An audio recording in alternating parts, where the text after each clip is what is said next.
November meeting of the Marin chapter of the California Native Plant Society. And I'd like to ask you to remain muted until the end of the program, but feel free to put your questions in the chat, and we'll also open it up for in-person questions at the end of the program. And before I introduce tonight's speakers, I just want to say that we'll be holding our chapter board elections in December at the membership or public meeting. And we still have room on our board for a couple of what we used to call members at large. Now we just call them board members. But if you're interested, feel free to contact me, and you can do so directly through the notice in the newsletter. And we'd love to have some more people. So this evening, I'm very happy to introduce Ashley Boren and Stephanie Falzone. Is that correctly pronounced or close enough? Okay. You got it. The nonprofit called Sustainable Conservation. And the topic will be overcoming barriers to conservation and restoration. And Ashley and Stephanie will speak about how public and private collaborations can jump roadblocks to yield conservation results. Ashley will open the program, talk about the origins of sustainable conservation, and share the BreakPad partnership story. Stephanie will then talk about PlantRight and Accelerating Restoration. And we've got long bios on the website and as a link through the newsletter. But some excerpts are that Ashley has directed the strategy, growth, and operations of sustainable conservation since 1997, received a 2007 James Irvine Foundation Leadership Award for her unwavering commitment to innovative, balanced problem solving to address a variety of critical environmental problems facing California. And prior to joining Sustainable Conservation, Ashley spent 8 years at Smith & Hawken, a mail order and retail gardening company, where I also worked for about 20 years, I think, where she worked in finance, new business development, in inventory planning, and retail merchandising. And before that, she worked with the Nature Conservancy in program development and fundraising. And she serves on a wonderful list of boards and commissions, and has a BA in human biology, an MA in applied economics, and an MBA from Stanford University.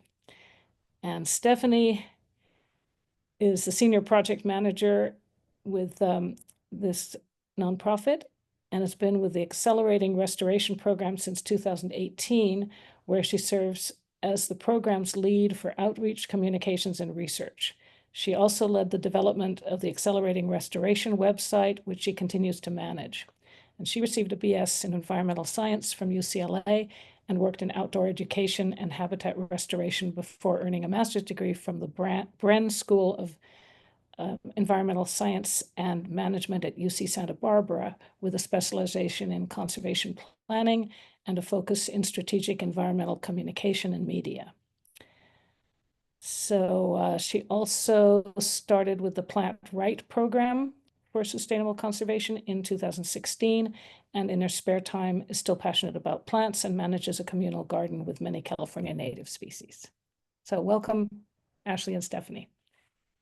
Well, great. Well, thank you very much for having us. And let me share our screen to get us started. Hold on.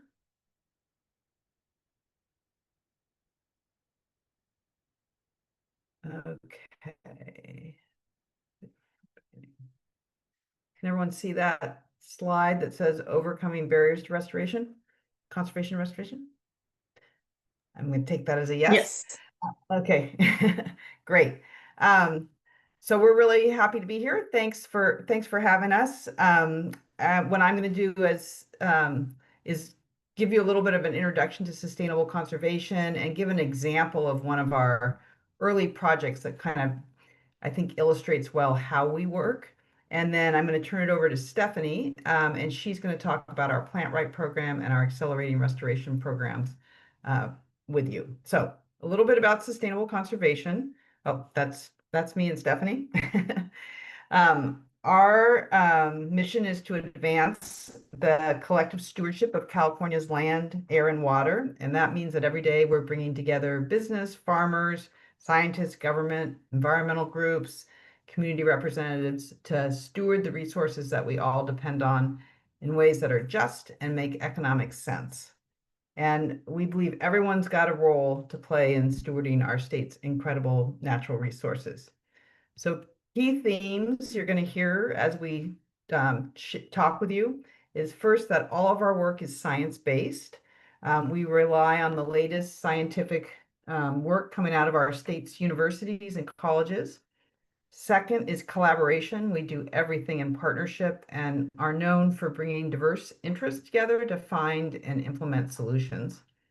Third, one of the reasons that we are such good collaborators is because we listen very carefully.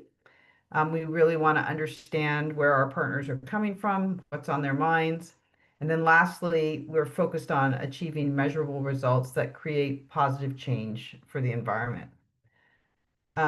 I put this up because I think this slide and this statement summarizes our approach well. When we listen to and learn from the powerful connections between people and place, we develop smarter, longer lasting solutions. A few quick kind of stats about sustainable conservation. We are a 501c3 organization. We're focused on California. We have 34 staff that work primarily out of our offices in San Francisco, Modesto, and Sacramento. Our annual budget is about $7 million, and our revenue comes from a diversity of sources, with the majority coming from individuals who believe in our approach to solving environmental problems. And then our board is made up of kind of representatives from the various constituencies that we work with. So with that, we already kind of went over this agenda.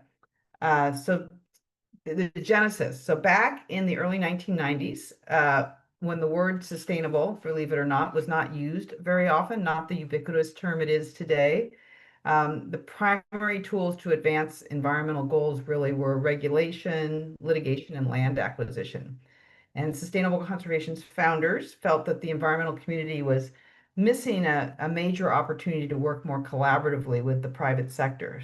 And their theory was that if you could find solutions that worked economically for businesses, then they would adopt them, and you would have more entities and more people advancing conservation. So the founders, one of which was my late father, Frank Boren, he's in the upper left-hand corner.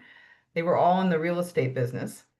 And they knew that government and groups like the Nature Conservancy could not buy up all the land you would need to preserve biodiversity. So they had the idea of doing low impact real estate development around important natural areas to help protect them.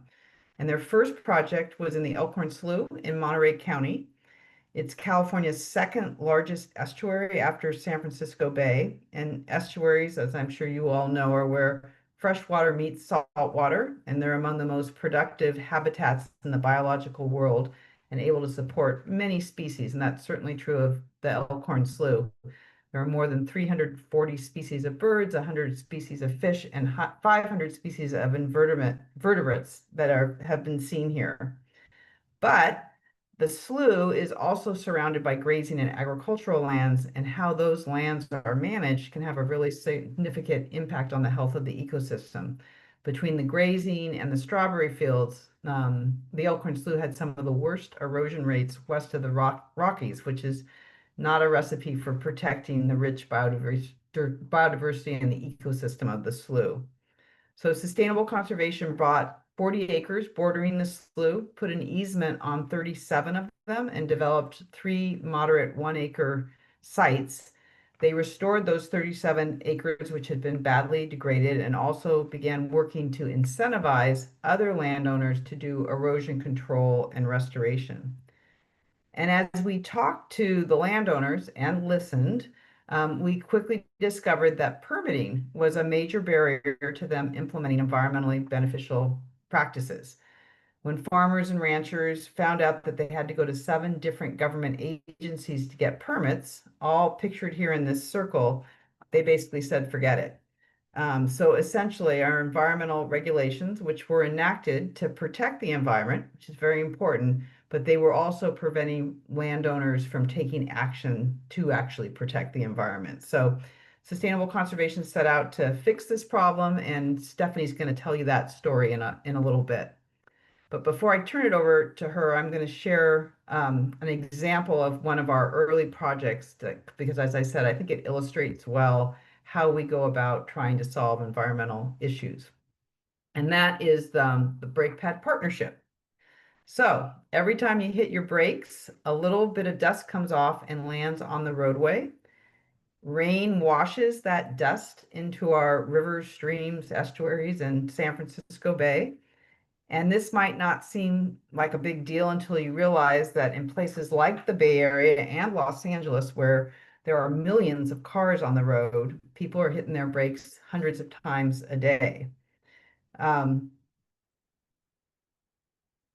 Copper's in the dust, and copper is a heavy metal and it's toxic to phytoplankton, which forms the base of the marine food chain.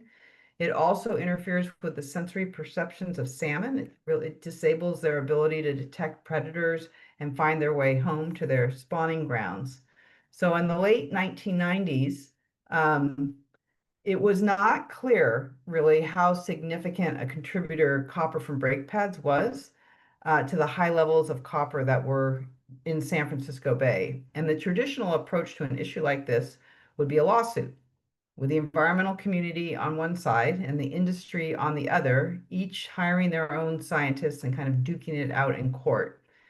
So sustainable conservation was early in its tenure and thought, there should be a better way, and held a forum to discuss the situation. And we got representatives from the auto industry, the brake pad industry, local, state, and federal government, and the environmental community to all attend. And at the end of the session, the brake pad partnership was born.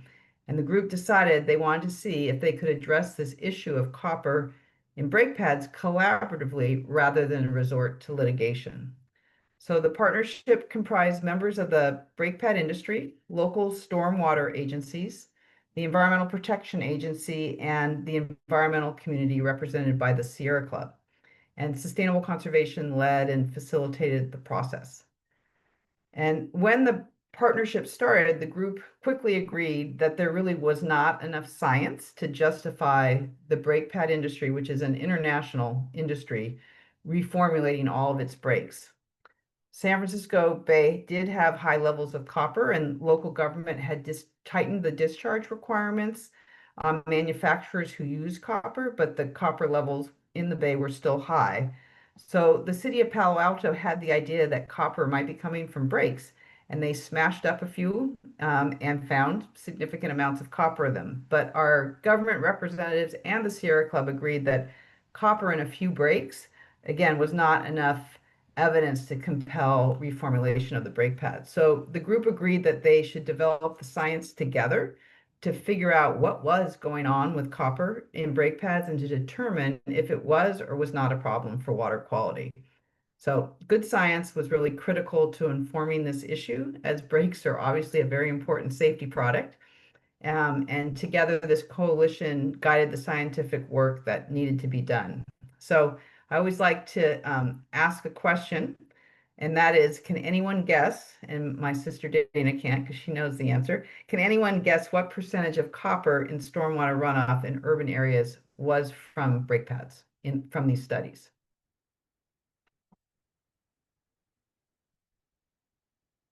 Anyone want to take a stab at it, or should I just tell you? Okay, someone in the chat, let's see. 25%. It's higher. It's actually 60%. And interestingly, the next closest thing was in the single digits. Okay, wait, I gotta go back to my slides. There we go, 60%.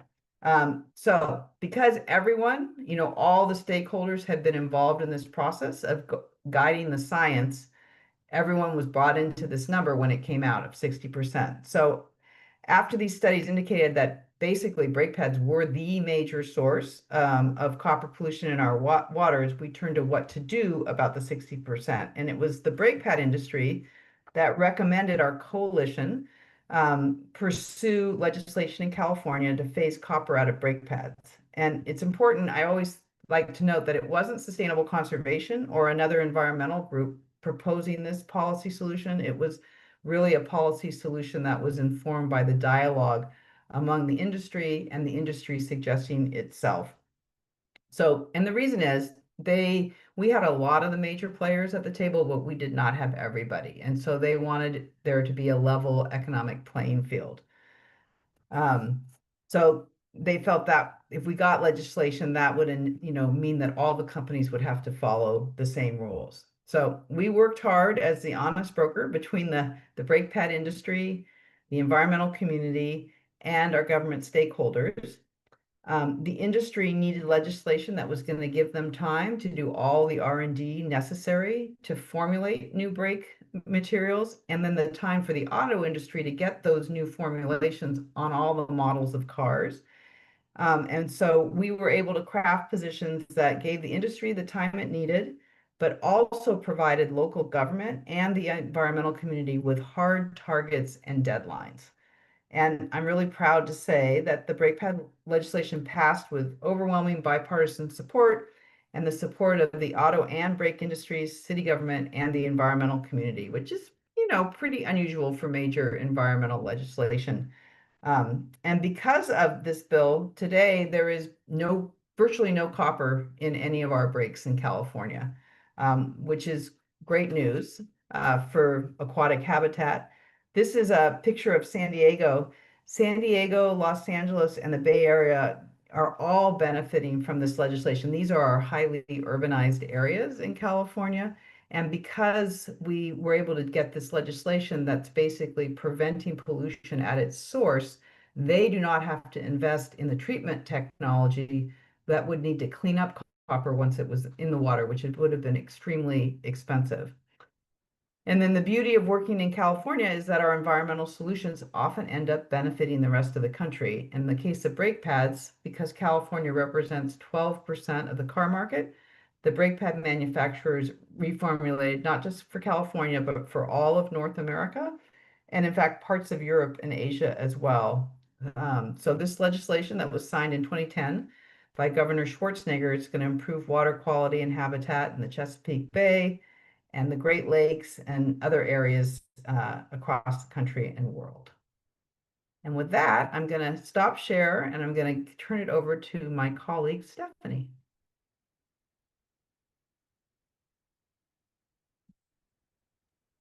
Turn my sound on. Thanks, Ashley. I'm going to talk about PlantRight now. And as you heard, this is what brought me to sustainable conservation.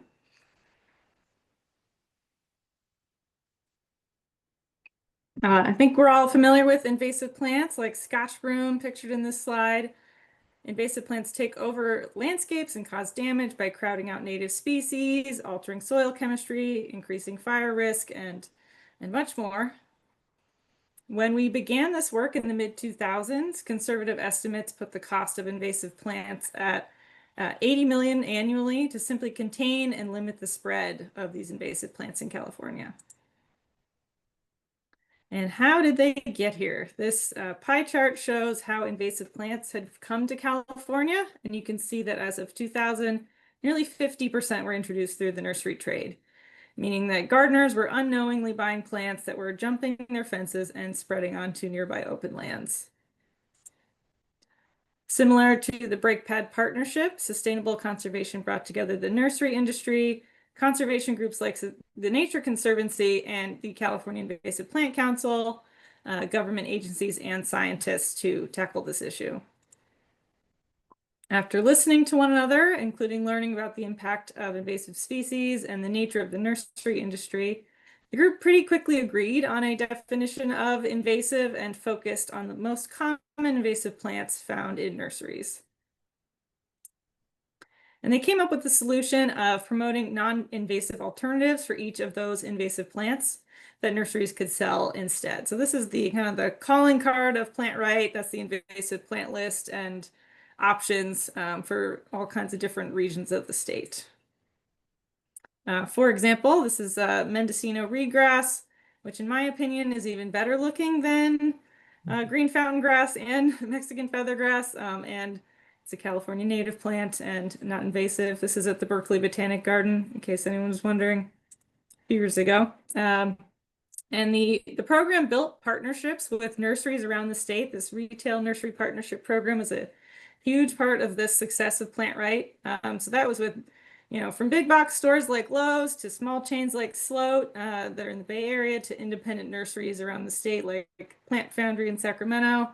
And to become a partner, these nurseries would have their buyers go through a training through the PlantRight website. They get a little certificate to make sure they know what not to buy. And then these companies, they agree to not sell any plants that are on the invasive list. So if they had them, they have to phase them out. And then also agree to not sell any plants that get added to the invasive plant list in the future.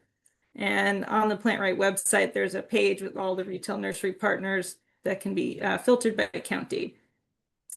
And what's on the plant list has been guided by, and the impact of the program has been measured through the spring nursery survey. And in that survey, there's volunteers all over the state that sign up to visit nurseries and survey for them for one, plants that are on the invasive plant list, and also candidate plants. So each year the plant list committee meets and talks about, what are some plants we're kind of seeing, we're worried about.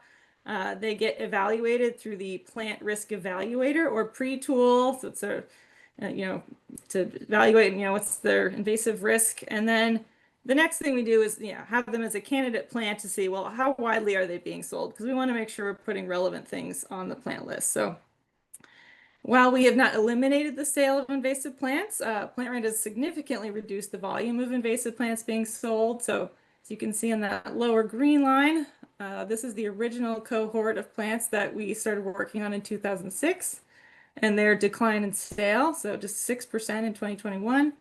And then the yellow line, that's cohort 2. That's the revised list in 2014. That's when Mexican feathergrass was added to the list. And after how it works after the nursery survey, the steering committee, the plant list committee evaluate the results, and then there's a come to agreement about whether any of those candidate plants should be added to the list, and also if any plants should be retired from the list. And that can happen after they're found in less than 1% of stores for 3 consecutive years. And like I said, we do this to keep the plant list current and actionable, and we've retired 15 plants so far. So this is our retired list. Things like Spanish broom, crystalline ice plant are on that. And this is another way of looking at the spring nursery survey results. I kind of had to combine, results over time to really show the change. This is broken down by store type. So, the greatest volume of plants is sold in California is sold at the retail level through these big box stores. And some estimates for the 70% of the retail nursery plants are sold through those stores like Home Depot and Lowe's. And Home Depot in 2015 was the first big box store to work with us and agree not to sell invasive plants. That was followed by Lowe's in 2016. So you can see going from the left over here with these big box stores, now at the recent nursery survey, they were 0% of them were selling invasive plants. So a big change there, down from 43%. So the progress has been more mixed with small chain and independent nurseries. And because this issue needs ongoing attention, Sustainable Conservation graduated this program, and now it's being run by the largest nursery association in the state, and that's Plant California Alliance. Has the same steering committee and approach to problem solving. And that touches on another characteristic of sustainable conservation. When we take on an environmental challenge, our intent is to work ourselves out of a job so we can turn our attention and resources to other environmental challenges. And with the brake pad partnership, we found a policy solution. That's what worked in that case. And sometimes the approach we're advancing becomes common practice. And in the case of PlantRight, the program was ready to be run by others. So right now, pretty recently, PlantRight has a new person at Plant California Alliance managing it. I'm working with some other steering committee members to just kind of get things up and running again. And the plan is to have a nursery survey in 2026, so stay tuned for that. And now I'll jump back to our story about Elkhorn Slough and our Accelerating Restoration program. As Ashley said, we did a lot of listening with project implementers and landowners over the years, and we learned we needed a way to simplify the permitting process for restoration if we were going to address these major problems with habitat loss, water quality, and species decline, and more. Ashley talked earlier about Elkhorn Slough and those frustrated landowners that we worked with to solve their permitting challenges. And we did this by developing the first Partners in Restoration consolidated permitting program. And we did that working with local resource conservation districts, who are still very important partners today for landowners around the state. And this program created a simplified process with all of the major agencies to help landowners get permits. The program was really successful, and over the course of its first 5 years, 46 projects were permitted and implemented, preventing 41,000 tons of erosion and all the fertilizers and pesticides that come along with that runoff from going into Elkhorn Slough. And just to give you a visual, that's enough dirt to fill a line of full-size pickups from Salinas to Santa Rosa. Quite a lot. And with the success in Elkhorn Slough, there was a lot of interest from other watersheds to have a PIR program. We originally thought we would replicate it in a couple other watersheds and then the agencies would take it over, but that didn't really pan out. It takes a lot of upfront time and resources to develop these new permitting tools, and those resources the agencies didn't have, so they needed our help. And we ended up replicating the PIR program in 12 other watersheds and counties, mostly in coastal California. You can see on the map here. And that was between the years 2000 and 2013. And one of the most successful programs is in Marin, and that still exists today. They do, the RCD there does manage themselves. So we thought it would get easier to implement this as time went on, but we found that was not the case. So we were having to recreate the wheel each time, work with each agency on ultimately what was looking like a similar permitting program. So in 2011, we took a step back to survey participants and see how to improve the program. The benefits of it were clear. Each PIR program increased restoration 5-fold, but they cost about $500,000 and took over 3 years to set up. So you can imagine that's way too slow and expensive for doing in 58 counties. And we published this report, and the major finding of that report was that we needed to go bigger and establish efficient permitting programs for restoration on a regional and a statewide scale instead of going at the watershed and county scale. So that is exactly what we did, and we brought on our senior program director, Erica, in 2012 to develop that statewide program. She thought she'd understood the problems from her time working as a regulator for government agencies, but it wasn't until she had the chance to meet with those landowners and project proponents outside of her regulatory role and hear their firsthand challenges that that's when she really realized how hard it is to get permits. And one of the reasons, like Ashley was kind of talking about, is that the laws and systems were created to protect the environment and stop bad things from happening, like wetlands being filled in, pollution getting dumped into them, and not to efficiently and proactively fix the environmental problems we face. And they'd often put the agencies in a position of having to do reactive regulation rather than proactive conservation. And it should really be the opposite. So with that, one of our key goals with this program was to put restoration on a separate regulatory path than traditional development to help create more partnerships with agencies and implementers to get restoration done. And we've made a lot of progress over the last decade plus. And to recap, we started in Elkhorn Slough there, and then scaled to those 12 PIR programs with the RCDs in different counties. And then we partnered directly with agencies on those large regional scale permits. This was with the NOAA Restoration Center and then the California Coastal Commission. And those NOAA permits have been used for over 380 high quality aquatic habitat restoration projects since they were put in place. Sorry, go back one. And then building on that success, we expanded statewide, and we used that success of the NOAA model to help several other agencies develop and coordinate efficient permits statewide and for larger projects. And we also sponsored legislation like the Habitat Restoration Enhancement Act to create a more efficient permitting pathway for smaller projects with the California Department of Fish and Wildlife.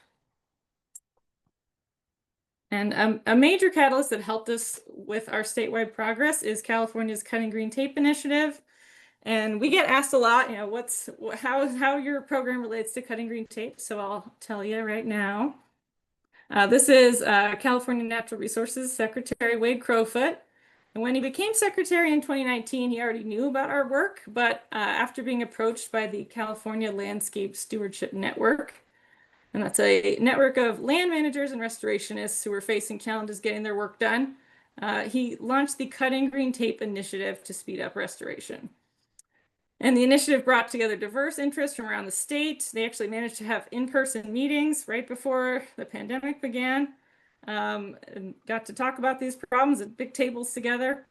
And then there was a report produced in 2020 with 14 recommendations, some of which we've helped implement. And that group continues to meet to drive progress on permitting, project funding, and policy.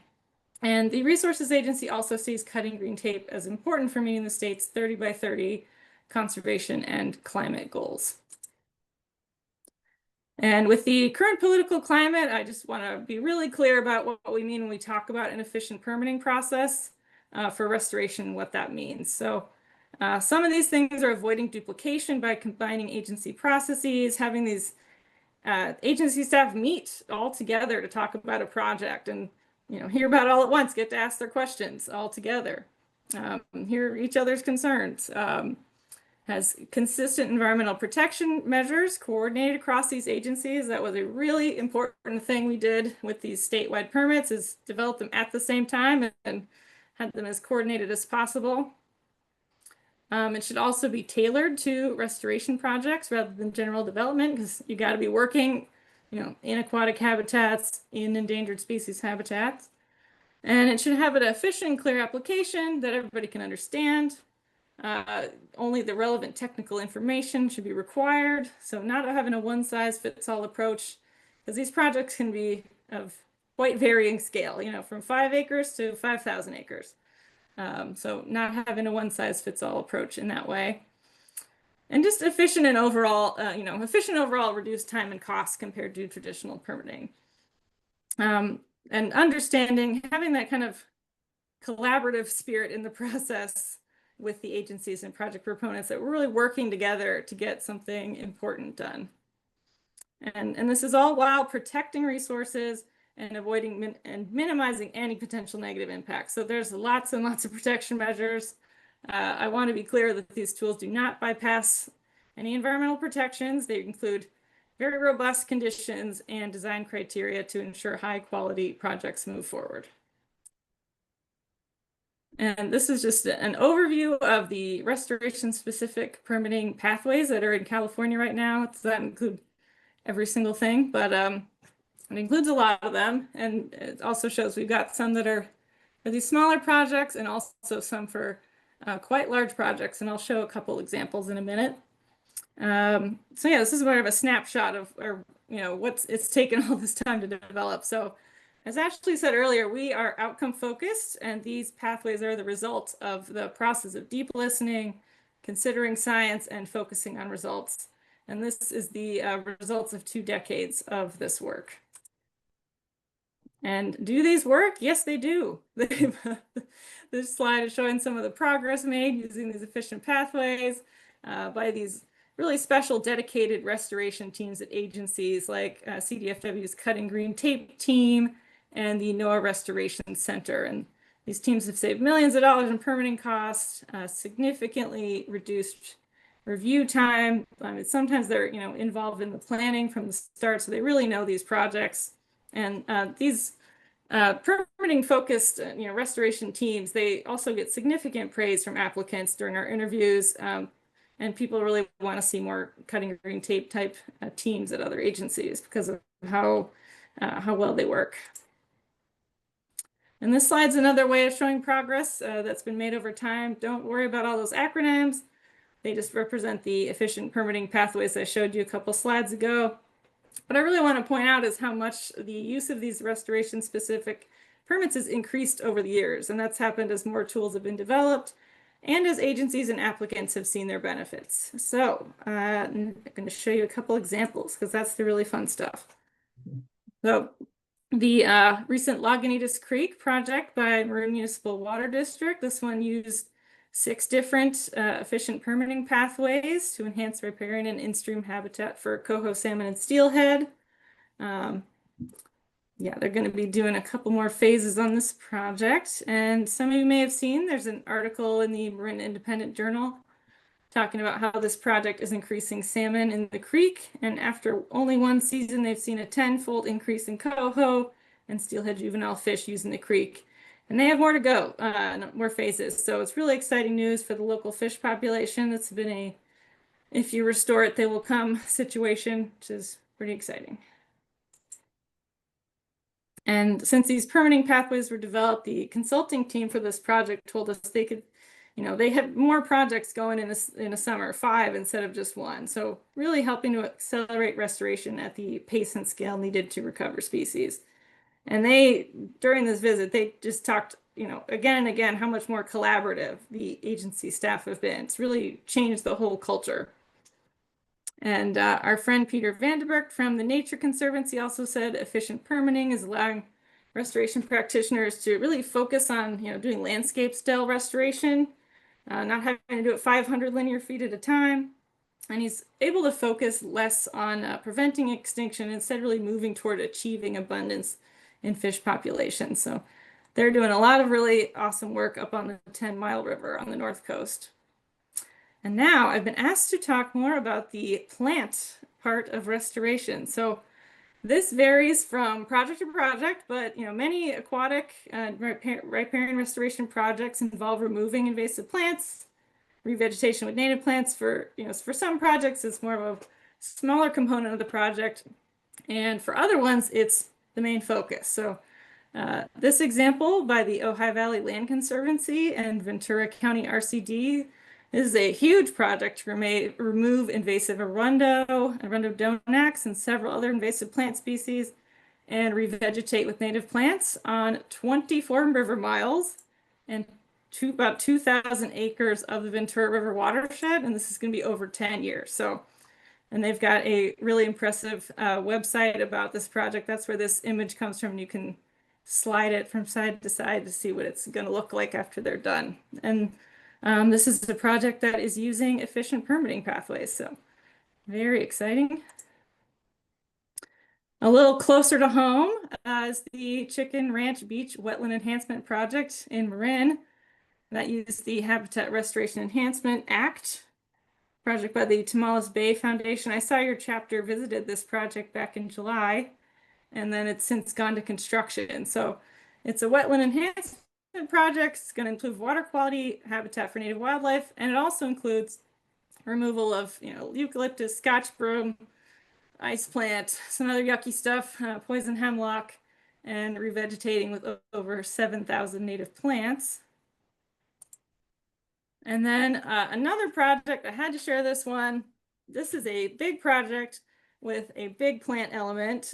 This one used 5 restoration-specific permitting pathways.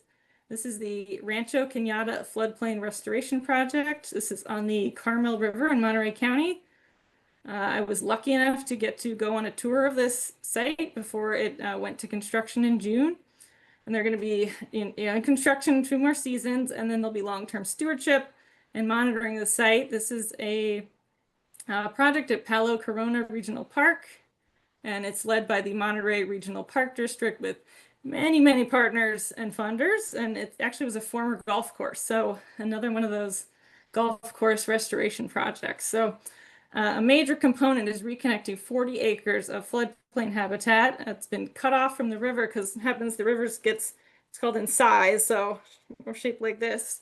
And there's no way for the, can't reconnect to its floodplain. So in some places about 20 feet in size, which from this bridge where we were standing, we could really see, how far down the river's gotten and disconnected from the floodplain. So reconnecting to that floodplain, it's going to benefit, steelhead trout, some other endangered species, all sorts of birds. It's also going to reduce flood risk for these nearby communities. There's a retirement community downstream.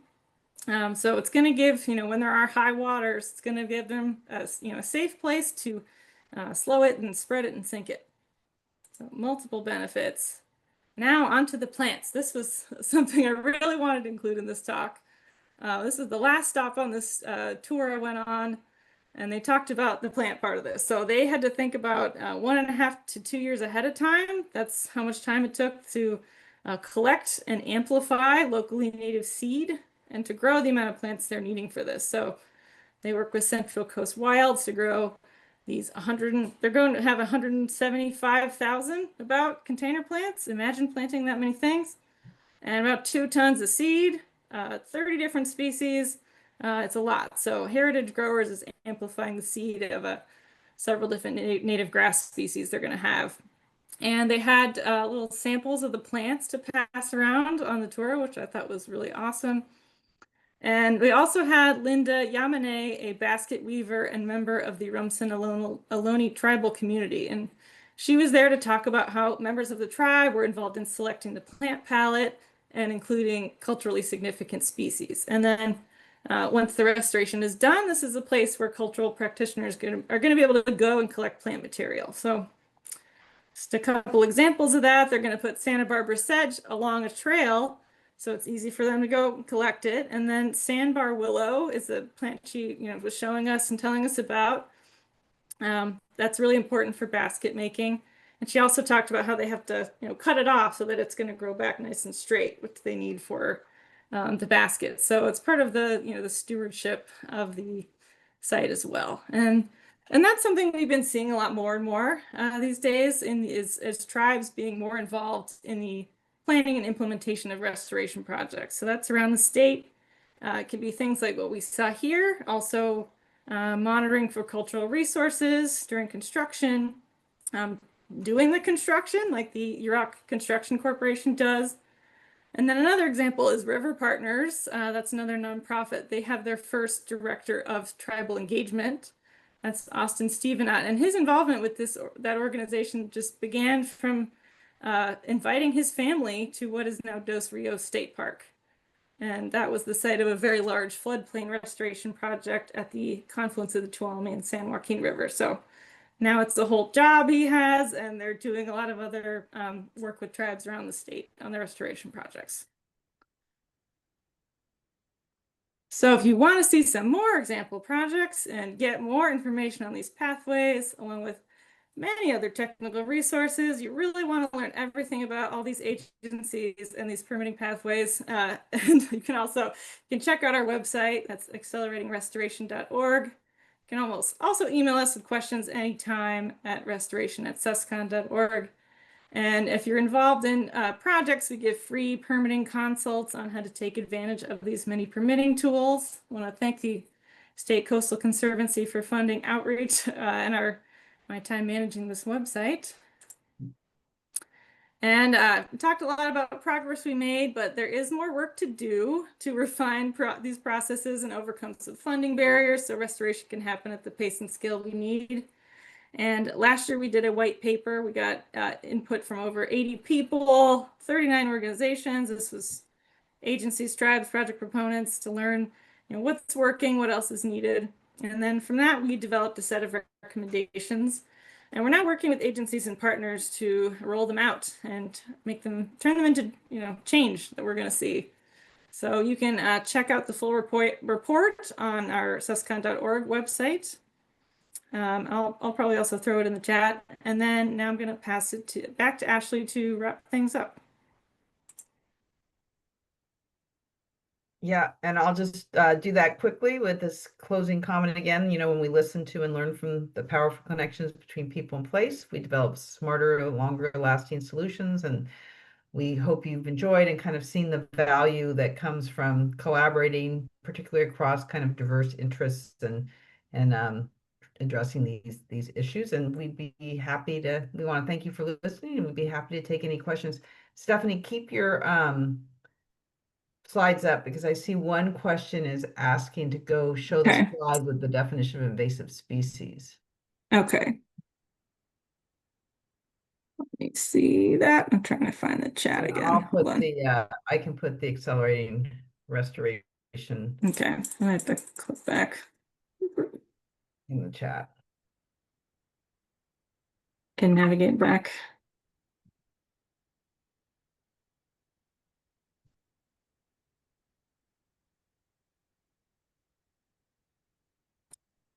Ashley, could you maybe read what the question is? Oh, she wanted to go Or just see see that it? slide with the definition of invasive Oh, species. okay. Yeah.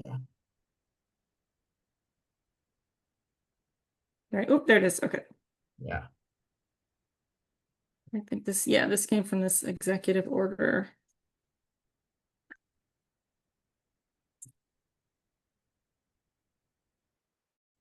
Okay, now I can see the chat. Yeah. Are there, and I see some other questions. Are the alternatives all California natives? Not all of them. You know, tried to make it broader and give people more options. I did definitely add more California natives during my time, and there's more I would like to add. I think revisiting some of the alternative plants is something I think we should do in this kind of next phase of PlantRight. 'Cause some of them, in my personal opinion, are a little old, and could use a bit of a refresh. Yeah, and I'll just add to that, when we were engaging the nursery industry to work with us collaboratively on this, if we had only Yeah. offered to use only native plants, it would have been a bit of a non-starter with the industry. And we were trying to get the industry to, stop selling invasive plants was sort of the big priority. But we made sure to include at least one native plant in each alternative Yeah. list. And we have at the Marin chapter level on our website, we have a native plant alternative list to invasives that That's great. we've compiled. So that can be a resource. And then I'll stop share so we can. Yeah, I think you can stop share now. And then I see Laura's hand, but first I'll ask about, I'm wondering what the major component of the brake pads is that replaced the copper. So the materials in the brake materials is a highly proprietary trade secret. So it's not something that is publicly published. But what we did in designing the scientific studies to assess the impact of copper and brake pads is we did that in a way that other materials could be run through the same processes to determine if they indeed caused actually both environmental or health issues. So while we don't know what they're using, we did set up as a requirement of the legislation that they could not use any replacements that cause environmental or health harm. And then we provided the tools with which they could determine that. And then Laura?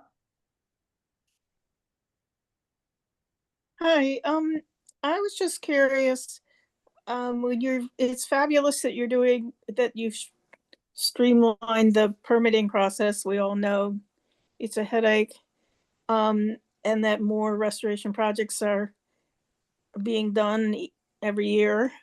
But I'm wondering about the supply of plants and seeds. 175,000 plants for one project is huge. And how many places are there besides heritage growers and hedgerow farms that you can source from? Is that going to end up being the bottleneck next?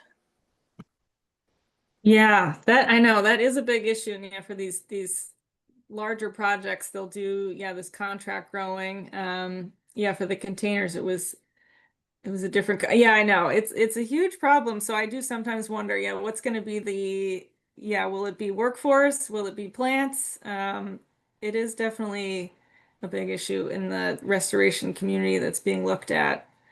And it depends on the type of project. This is a pretty, I'd say, unusual project to need this many plants. Not all of them need this much, but we're definitely aware of that as a challenge for restoration at scale. Are there processes underway to try to address that? There's that California CNPS seed involved? strategy. There's, Yeah. I mean, I know there's people who are thinking Mhm. about this. I mean, because this is a Yeah. place that CNPS could get involved and possibly be helpful, because obviously we want to see these type of things happen. We want to see the habitat go in. So Yeah. let us know. Yeah, there was a group that had come together specifically around the native seeds issue, and I'm trying to see if I can find their name for you. If I can't find it tonight, I can find it later and send it on.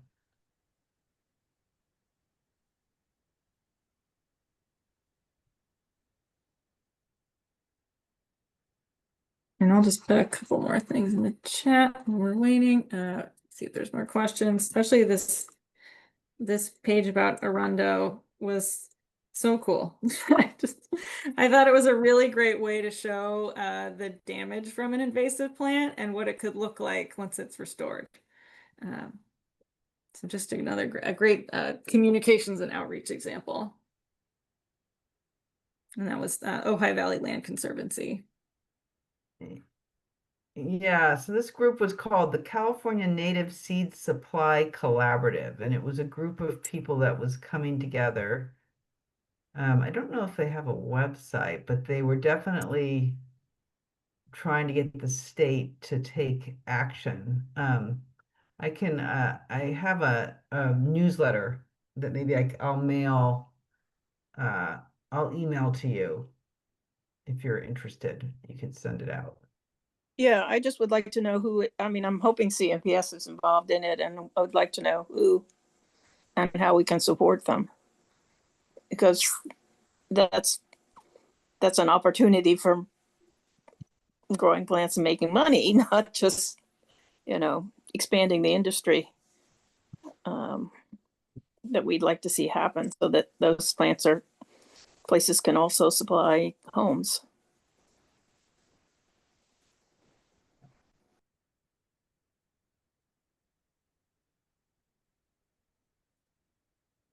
Okay, I see a question. Where can we access the list? And of you, alternative the Native plants? Plant Society, you will be happy to know, is involved. So Yeah, I kind of figured, but I was yeah. hoping. So I'll send you, the latest thing I have is the June 2025 update, but how about I send that on to Kristen, and maybe Kristen, you can get it to Laura. Oh, you And I could just put copy them. Ann Elliott as well. It might be something we could Okay, write up something on for the newsletter. okay. And then I just put the PlantRight website in the chat, and then a link to the invasive plant list page. It was nice to see, I have to say, at the bringing back the natives garden tour. This year they had the fact sheet about Mexican feathergrass and what to plant instead at the tables at some of the gardens, which I thought was awesome, because we made that a while ago, but I still see that plant in lots of places, unfortunately, in people's gardens. There are some nice alternatives. Right. And Ashley, did you have something else you wanted to wrap up with? No, I just, Oh, yeah, just to okay. close. Yeah, no, we're good. Super. We got a question from Nancy Hanson. Where are the lists of alternative plants? What are you thinking of, Kristen? What not to plant? Yes. Yeah, I put that. I put that in the chat. I put that's the one, the invasive plant list link, and then we do also have a page where we put all the alternatives together, and then that can be filtered by water needs, sun needs. There you can check a box for California native plants only. So I definitely want to add more things, especially as I've been growing my garden and seen things that do really well and stuff where I'm like, ooh, I don't know about that one so much. And maybe have some more alternative ideas to add. So I'll be continuing to talk to the current PlantRight manager, and I'm happy to give free photos of things too. And great alternative plants I've seen out there. Right. Are you involved in restoration of conifers in burn areas? like up in the Sierra Nevada along Highway 50? Not so much. Yeah, I have seen, at conferences and things, presentations about that kind of work. There have been some kind of forest health and other types of projects that have used some of these restoration specific pathways, but we're not involved in that work specifically. And yeah, we don't really, so we're not out there doing the on the ground work, but how I always explain is we set up these permitting pathways for all the folks in the whole state to then go take and use to get their projects done sooner and save time and money wherever they are. So more money can be spent on the actual restoration and what's on the Yeah. review process. Yeah. So that's one of the things that I love doing is I get to track how they're being used and how much, and hear about these projects, and then feature them on our website, and also as an example for others to see how they've been used if they're looking to do a similar kind of project. Wonderful. Well, thank you both very much. That was a fascinating presentation, and good luck moving forward and continuing to work effectively to bridge all of these Well, thank you for agencies, having us. agencies Thank and you. landowners. Great, thank you.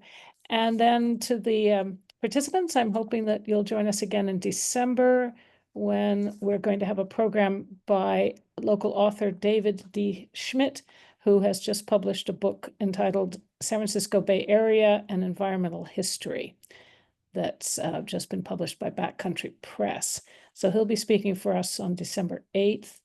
And on Sunday, December 7th, and we'll put a notice in the newsletter about this as well, he'll be giving an in-person event at the Book Passage in San Francisco at 2 p.m. So hope you'll join us for his talk and maybe for his event as well. So thank you all for attending, and we'll see you in December. Bye-bye.